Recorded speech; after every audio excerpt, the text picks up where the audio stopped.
J'ai le privilège d'avoir avec moi Claudia Bélanger et Jérémy Lacasse, tous deux finissants de notre époque, Parole de vie Bethel. Toi, tu étais en quelle année? En 2012-2013. OK. Jay? Moi, en 2011-2012.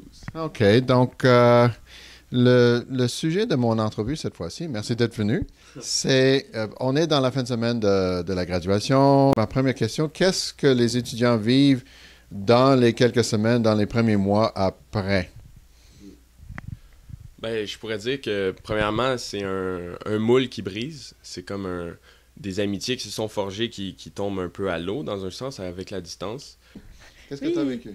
Ben, c'est sûr qu'il y a tout le temps un temps après Bethel que, pas un down, mais tu retournes dans ta vie quotidienne là, avec toutes tes affaires chez vous. La routine, elle rembarque comme avant Bethel.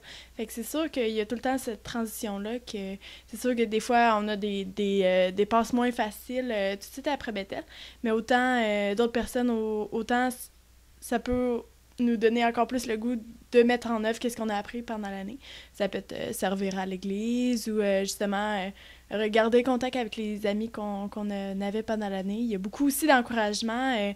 Moi, j'ai vu que sur le mur Facebook, on s'avait créé un mur pour les étudiants de l'an passé.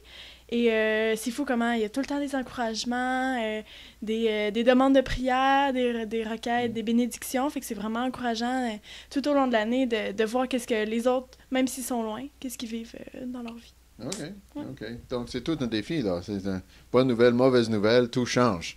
Est-ce que tout le monde qui finit Bethel sait qu'est-ce qu'ils veulent faire dans la vie et tout ça? Non, non.